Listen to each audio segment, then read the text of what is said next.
हिसाब दो, हिसाब दो, हिसाब दो, हिसाब दो, हिसाब दो, हिसाब दो, हिसाब दो। नमस्कार, मैं हूं ताराचंद नागर और आप देख रहे हैं गंगाजल न्यूज। इलेक्टोरल बॉन्ड को लेकर केंद्र की भाजपा सरकार और स्टेट बैंक ऑफ इंडिया के बीच मिलीभगत को उजागर करने के लिए आज कांग्रेस ने पूरे प्रदेश में जिला और ब्लॉक स्तर पर एसबीआई के समक्ष प्रदर्शन किए। जिला मुख्यालय फलोदी पर भी वरिष्ठ नेता प्रकाश संघानी के नेतृत्व में पदाधिकारियों व कार्यकर्ताओं ने नई सड़क स्थित एसबीआई की मुख्य शाखा पर प्रदर्शन कर नारेबाजी की। सुबह कार्यकर्ता रेलवे स्टेशन के सामने एकत्रित हुए और नारेबाजी करते हुए बैंक शाखा पहुंचे। यहाँ वरिष्ठ नेता प्रकाश संघानी ने चुनावी बॉन्ड को लेकर भाजपा द्वारा किए गए पूरे घपले घोटाले के बारे में बताया। प्रदर्शन में प्रकाश संघानी के अलावा ब्लॉक अध्यक्ष इलमदीन मेहर, उप सभापति सलीम नागौरी, शहर अध्यक्ष सत्यनारायण गुचिया, पार्षद अशोक व्यास, पंचायत समिति प्रधान हाजी उमरदीन सिंधी, घीसूलाल, सूर्य प्रकाश थानवी, हितेश संघानी, चेतन मेघवाल, विजय नोगड़ा, नैने खान, गोवर्धन जयपाल, नटवरलाल पवार, रमन गोपानी, फारूक अब्दुल्ला, धीराज, भंवरलाल मेघवाल, भूराराम मेघवाल सहित अन्य कांग्रेस कार्यकर्ता मौजूद रहे। सुप्रीम कोर्ट ऑफ इंडिया चुनाव आयोग ने हिसाब देने वास्ते एसबीआई ने निर्देश दियो कि 6 तारीख को उसकी सूची जो है वो सबमिट करो, और एसबीआई ने 4 महीने का समय मांगा है। बैंकें शाम को 5 बजे जब अपना कंप्यूटर ऑन ऑफ करती है तो उनके पास पूरे देश में कितना ट्रांजैक्शन हुआ, किस किस श्रेणी में हुआ, किस किस उसकी जानकारी उनके पास रोज शाम को 5 बजे होती है। ये अपने आप में एक छलावा है देश के नागरिकों के साथ में कि एसबीआई ने 4 महीने का समय एक ऐसे विशेष प्रयोजन के लिए जारी किए गए बॉन्ड के लिए मांगा जिससे वो लोग लाभान्वित होंगे जिनको इसमें बहुत ज़्यादा चंदा मिला है।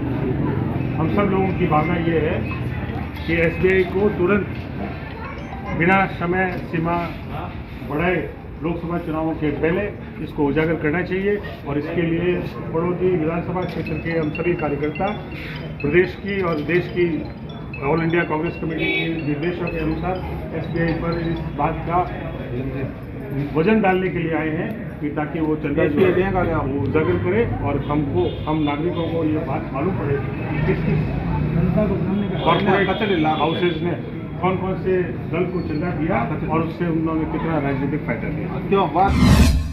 सरस्वती उच्च माध्यमिक विद्यालय आदर्श नगर में 5 मार्च से शुरू हुई अंतर विद्यालय खेलकूद प्रतियोगिता का आज समापन हुआ। निदेशक अशोक पालीवाल ने बताया कि आज की प्रतियोगिताओं में फ्रॉग रेस में नर्सरी की शिवानी, केजी के युवराज प्रथम, लोकेश द्वितीय, प्रेप क्लास के जगदीश प्रथम, दिव्यांश द्वितीय रहे।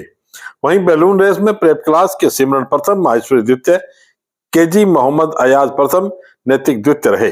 लेमन रेस में कृष्ण प्रथम व शिवम द्वितीय रहे।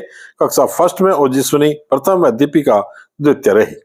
सेकंड क्लास के कार्तिक प्रथम व जया द्वितीय, कक्षा फोर्थ के प्रियांशु प्रथम व गुंजन द्वितीय रहे। 100 मीटर रेस में कक्षा तीसरी के प्रमोद प्रथम, शिवानी द्वितीय और छात्र वर्ग में शिक्षा प्रथम व आराध्या द्वितीय रही। रिंग थ्रो प्रतियोगिता में हिमांशु प्रथम और निधि द्वितीय, 50 मीटर दौड़ छात्र वर्ग में शिव प्रकाश प्रथम, प्रशांत द्वितीय, छात्र वर्ग में कुमकुम प्रथम, भव्या द्वितीय रही। वहीं जलेबी रेस में चंद्र प्रथम, मनल द्वितीय व इशिका तृतीय, छात्र वर्ग के योगेश प्रथम, अभिजीत द्वितीय और शिवम तृतीय रहे। वहीं प्रेप क्लास के विद्या प्रथम, निकुंज द्वितीय और नायरा तृतीय स्थान पर रहे। इसी कड़ी में 100 मीटर रेस में कक्षा तीसरी के नवीन प्रथम, स्वाई द्वितीय और राजवीर तृतीय रहे। छात्रा वर्ग में कृष्णा प्रथम, मोनिका द्वितीय और करिश्मा तृतीय। सेक रेस में अनुराग प्रथम, निकिता द्वितीय व चैतन्य तृतीय रहे। फ्रॉग रेस में आदित्य प्रथम, लक्ष्मण सोलंकी द्वितीय और भरत बिश्नोई तृतीय रहे। इसी खेल की छात्रा वर्ग में तन्वी प्रथम, दीपिका द्वितीय, दिव्या तृतीय। सीनियर कैटेगरी में आयुष्मान चारण प्रथम, महेशी द्वितीय और देवेंद्र तृतीय रहे। हर्डल रेस में छात्र वर्ग में इशिका प्रथम, शिवानी द्वितीय और दृष्टि तृतीय रही एवं छात्र वर्ग में महेंद्र पाल प्रथम, अंकित द्वितीय और प्रेम तृतीय रहे। 150 मीटर दौड़ में छात्रा वर्ग में जयश्री प्रथम, हर्षा द्वितीय, छात्र वर्ग में रेवत प्रथम, दिव्यांश द्वितीय व आदर्श तृतीय रहे। वहीं सीनियर वर्ग में कक्षा 7वीं 150 मीटर दौड़ में सुमित प्रथम, गजेंद्र द्वितीय, पीयूष तृतीय, 200 मीटर दौड़ में शिवम प्रथम, गणेश द्वितीय और कुणाल तृतीय रहे। छात्र वर्ग में साक्षी बंसाली प्रथम, खुशबू द्वितीय और निशा तृतीय रही। सीनियर वर्ग के हर्डल रेस में आकाश भील प्रथम, ऋषभ सिंह द्वितीय रहे। इसी कड़ी में आज इंडोर गेम भी करवाया गया, जिसमें चाइनीज चेकर गेम में छात्र वर्ग में मेघा पुरोहित प्रथम, रिद्धिमा द्वितीय, मुस्कान जैन तृतीय, छात्र वर्ग में नमन पुरोहित प्रथम और दुष्वंत तानवी द्वितीय रहे। खेल कोऑर्डिनेटर अरविंद व्यास ने बताया कि आज की प्रतियोगिताओं में मुख्य आकर्षण का केंद्र कबड्डी का खेल रहा, जिसमें कक्षा 7वीं के विद्यार्थियों ने प्रथम स्थान प्राप्त किया। वहीं टेनिकॉट गेम में आशीष द्वितीय और चंद्र सिंह प्रथम रहे। इसी कड़ी में आज कक्षा 11वीं आर्ट और 11वीं साइंस के बीच रस्साकशी का मुकाबला हुआ, जिसमें कक्षा 11वीं आर्ट विजय रही। वहीं कक्षा 9वीं के बीच रस्साकशी का मुकाबला हुआ और 9वीं ए ने प्रथम स्थान प्राप्त किया। प्रधानाचार्य गिरधारी पालीवाल ने विद्यार्थियों को प्रोत्साहित करते हुए कहा कि खेलों को खेल की भावना के साथ खेलना चाहिए। जब विजयी रहे विद्यार्थियों को बधाई दी। आयोजन में विद्यालय के राकेश व्यास, विनीत शर्मा, सत्यनारायण रामावत, कुंदन सिंह, आनंद पवार, अशोक माली, तनसुख सुतार, पूनम, उषा, मोतीलाल, निकिता भारती, सुमन चंगानी आदि उपस्थित रहे। बापू नगर स्थित संवित साधना आश्रम में 8 मार्च को महाशिवरात्रि पर्व धूमधाम से मनाया जाएगा।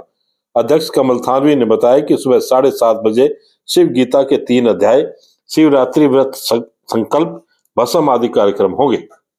इसी दिन शाम को 7 बजे से 4 पहर पूजा शुरू होगी। 9 मार्च सुबह आरती, 11 बजे प्रसादी तथा बाद में उत्सव विसर्जन होगा। उन्होंने साधकों से परिवार सहित उत्सव में पहुंचकर भगवान शिव का आशीर्वाद लेने का आग्रह किया है। पर्व की तैयारियां जोर शोर से चल रही है। राज्य सरकार की त्रिस्तरीय जन सुनवाई कार्यक्रम के तहत जिला कलेक्टर हरजीलाल अटल ने आज पंचायत समिति बापेड़ी में आयोजित पंचायत स्तरीय जन सुनवाई में आम जन की समस्याओं को ध्यान से सुना तथा संबंधित अधिकारियों को समस्याओं का त्वरित निस्तारण करने के निर्देश दिए। पंचायत समिति में आयोजित जन सुनवाई में ग्रामीणों ने सड़क मरम्मत, बिजली कटौती, आंगनबाड़ी केंद्र भवन का निर्माण, विद्यालय में छात्र छात्राओं के बैठने की व्यवस्था, खेल स्टेडियम के जीर्णोद्धार, रोडवेज बस संचालन, मोबाइल टावर, पानी की पाइपलाइनों के दुरुस्तीकरण सहित 17 विभिन्न विषयों से संबंधित शिकायतें पेश की। जन सुनवाई के दौरान जिला कलेक्टर ने जल जीवन मिशन के तहत डाली की पाइपलाइनों की क्षतिपूर्ति कार्य संबंधित शिकायत प्राप्त होने पर जलदाय विभाग के अधिकारियों को आगामी 7 दिन में मरम्मत कार्य पूर्ण करवाने तथा पालना रिपोर्ट से कार्यालय को अवगत करवाने के निर्देश दिए। जिला कलेक्टर ने सभी परिवादियों की समस्याओं को ध्यान से सुना और जल्द इस समस्याओं के निस्तारण होने का आश्वासन दिया। जन सुनवाई के दौरान जिला कलेक्टर ने ग्रामीणों को सरकार की त्रिस्तरीय जन सुनवाई कार्यक्रम के बारे में बताया। उन्होंने बताया कि राज्य सरकार द्वारा त्रिस्तरीय जन सुनवाई की व्यवस्था की गई है, जिसके तहत हर माह ग्राम पंचायत, उपखंड एवं जिला स्तर पर जन सुनवाई का आयोजन कर आम जन की शिकायतों का त्वरित समाधान किया जा रहा है। उन्होंने बताया कि महीने के पहले गुरुवार को ग्राम पंचायत स्तर, दूसरे गुरुवार को उपखंड स्तर तथा तीसरे गुरुवार को जिला स्तरीय जन सुनवाई आयोजित की जाती है। जिला कलेक्टर हरजीलाल अटल आज बापेड़ी दौरे पर रहे। इस दौरान जिला कलेक्टर ने उपखंड कार्यालय व तहसील कार्यालय बापेड़ी का आकस्मिक निरीक्षण किया। निरीक्षण दौरान जिला कलेक्टर ने फाइलों की जांच करते हुए फाइलों का उचित प्रबंधन करने के निर्देश दिए। साथ ही उन्होंने कार्यालय की विभिन्न शाखाओं का निरीक्षण किया। इस दौरान उन्होंने उपखंड अधिकारी व तहसीलदार से अन्य कार्यालयों की जानकारी लेते हुए आवश्यक दिशा निर्देश भी दिए। अंतर्राष्ट्रीय महिला दिवस पर समस्त महिलाओं को गंगाजल न्यूज परिवार की ओर से हार्दिक बधाई एवं शुभकामनाएं। अंतर्राष्ट्रीय महिला दिवस हर साल 8 मार्च को मनाया जाता है। ये पूरे इतिहास और विभिन्न क्षेत्रों में महिलाओं के सामाजिक, आर्थिक, सांस्कृतिक और राजनीतिक योगदान को स्वीकार करने और सम्मान देने का एक वैश्विक दिन है। यह महिलाओं के अधिकारों में हुई प्रगति को मान्यता देता है और उन्हें समानता के लिए प्रयास जारी रखने के लिए सशक्त बनाता है। इस दिन का उद्देश्य लैंगिक समानता के लिए चल रही लड़ाई पर ध्यान आकर्षित करना है।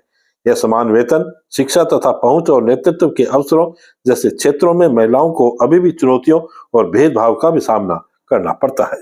फुलौदी में भी विभिन्न क्षेत्रों में महिलाएं सक्रिय नजर आती हैं। सरकारी सेवा की बात करें तो एसडीएम डॉक्टर अर्चना व्यास, तहसीलदार डॉक्टर भावना सांखला, जिला उद्योग केंद्र की महाप्रबंधक डॉक्टर अंजुला आसदेव अपने अपने क्षेत्र में नाम कमा रही हैं।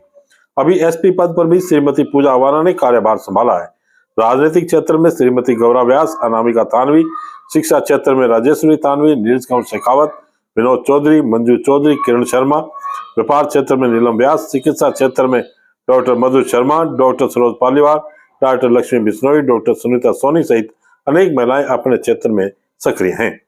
अभी मैं आपको 2 ऐसी महिलाओं के बारे में बताता हूं जिन्होंने अपने बलबूते सफलता हासिल की है। आजकल प्रत्येक क्षेत्र में नारी शक्ति अपनी सफलता का परचम लहरा रही है। जहां पहले वन विभाग में महिलाओं का कार्य करना कठिन माना जाता था और वे भी इस कार्य को नहीं चुनती थी, वहीं आज महिलाओं की भागीदारी इस क्षेत्र में बढ़ी है। राजस्थान वन विभाग की महिला अधिकारी प्रशिक्षु डॉक्टर पूजा पंचारिया आरएफएस कहती हैं कि नई सदी की नारी के पास कामयाबी के उच्चतम शिखर को छूने की अपार क्षमता है। मुझे गर्व है कि आज महिलाएं अपने साहस व परिवार के सहयोग से पूरे आत्मविश्वास के साथ हर क्षेत्र में कामयाबी का परचम लहरा रही। डॉक्टर पूजा पंचारिया एमएससी पीएचडी है। इन्होंने नेट जेआरएफ किया है तथा अंतर्राष्ट्रीय व राष्ट्रीय स्तर पर कई शोध पत्र प्रकाशित कर चुकी हैं। वन सेवा में आने से पहले शिक्षा विभाग में केमिस्ट्री लेक्चरर के पद पर कार्य कर चुके हैं। उनके पिता श्री जेठमल पंचारिया और ताऊ श्री रामनिवास पातुबा शहर के प्रतिष्ठित हलवाई हैं। बचपन से अपने ताऊ श्री नारायण पंचारिया पूर्व राज्यसभा सांसद, मुख्य सचेतक, प्रदेश उपाध्यक्ष भाजपा के पास रहकर अपनी अधिकतर शिक्षा जोधपुर से ग्रहण की। शादी के बाद जयनारायण व्यास विश्वविद्यालय से पीएचडी की उपाधि प्राप्त की।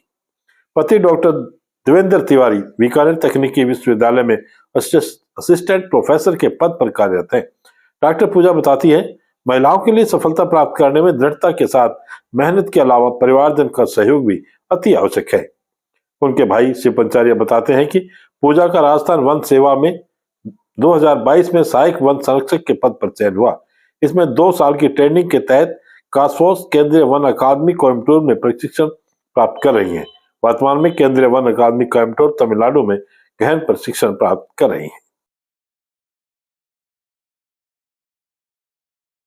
कमला परिहार से फलोदी निवासी रमनलाल परिहार की पुत्री है कमला परिहार। वे बताती हैं कि जब मैं 2 साल की थी तब मुझे पोलियो नामक बीमारी ने जकड़ लिया था, जिससे मैं दाएं पैर से दिव्यांग हो गई। उसमें मुझे दिव्यांगता के बारे में कुछ नहीं पता था। जैसे जैसे बड़ी हुई और स्कूल जाने लगी तब मुझे कुछ अजीब नजरिए से लोग देखते। तब मुझे समझ आया तो भगवान को कोसने लगी कि मेरे साथ ऐसा क्यों किया। कमला परिहार कहती है कि मेरे पिता ने मेरा बहुत साथ दिया, जिनके कारण मैं 10वीं कर पाई। 2006 में मुझे दिव्यांग स्कूल माणकलाव में एडमिशन मिला। यहाँ मुझे बहुत हौसला मिला और यहीं मैंने 12वीं कक्षा उत्तीर्ण की। वे बताती हैं कि 12वीं कक्षा के बाद मेरी शादी कर दी गई। 2 साल बाद मुझे पुत्र रत्न की प्राप्ति हुई, लेकिन मेरा दाम्पत्य जीवन अच्छा नहीं रहा। पति और ससुराल वाले मेरे व बेटे के साथ मारपीट करते और कुछ समय बाद हम दोनों को घर से निकाल दिया। 8 वर्ष से मैं अपने बेटे के साथ पिता के घर पर रह रही हूँ। मेरे सामने बेटे की भी जिम्मेदारी आ गई थी। तभी माणकलाव स्कूल से मिथिलेश मैम ने जॉब के लिए बुला लिया। वहां मैंने 3 साल गर्ल्स हॉस्टल में वार्डनशिप करती रही और पार्ट टाइम स्कूल में पढ़ाती थी। यह काम भी ज्यादा समय नहीं चला और मुझे दोनों काम छोड़ने पड़े, लेकिन मैं निश्चय कर चुकी थी कि मुझे हर हालत में ऐसा मुकाम हासिल करना है जहां मैं अपने बेटे के साथ चैन से रह सकूं। भगवान ने मेरी प्रार्थना शीघ्र ही सुन ली और इसके बाद मेरी जिंदगी बदल गई। कमला परिहार कहती है, फरिश्ते के रूप में मुझे श्री शेराराम परिहार मिले, जो कि स्विमिंग कोच हैं। उन्होंने मुझे स्विमिंग के बारे में बताया और जोधपुर बुलाया। मुझे स्विमिंग की ट्रेनिंग दी और मुझे बहुत ही सपोर्ट किया। वे मेरे लिए साक्षात भगवान बनकर आए थे। उनकी बदौलत वर्ष 2022 में स्विमिंग टूर्नामेंट स्टेट लेवल पर मुझे 2 गोल्ड और 1 ब्रॉन्ज मेडल मिला। इसके बाद गुवाहाटी आसाम में हुई नेशनल प्रतियोगिता में मुझे ब्रॉन्ज मेडल मिला। इस सर्टिफिकेट से मेरा थर्ड ग्रेड टीचर में सिलेक्शन हुआ। स्विमिंग ने मुझे और मेरी पूरी लाइफ बदल कर रख दी। यह सब मेरे कोच श्री शेराराम सर की बदौलत हुआ। अगर वो नहीं होते तो पता नहीं आगे मेरे साथ क्या होता। मैं उन्हें बहुत बहुत धन्यवाद देती हूँ। पुलिस थाना जांबा में ऑपरेशन मदमस्त के तहत वाहनों की सघन जांच की गई। इस दौरान विभिन्न वाहनों की जांच और सड़क सुरक्षा नियमों की जानकारी देते हुए चालकों को बताया गया कि वाहन चलाते समय सुरक्षा का विशेष ख्याल रखें। साथ ही हेड कांस्टेबल गोवर्धन राम एवं एमटीओ हनुमान राम, कांस्टेबल गेमरा राम ने जांबा में विभिन्न वाहनों की जांच की एवं चालान काटे। आज बस इतने ही समाचार। कल फिर आपसे मुलाकात होगी। तब तक के लिए मुझे दे आज्ञा। धन्यवाद। शुभ रात्रि।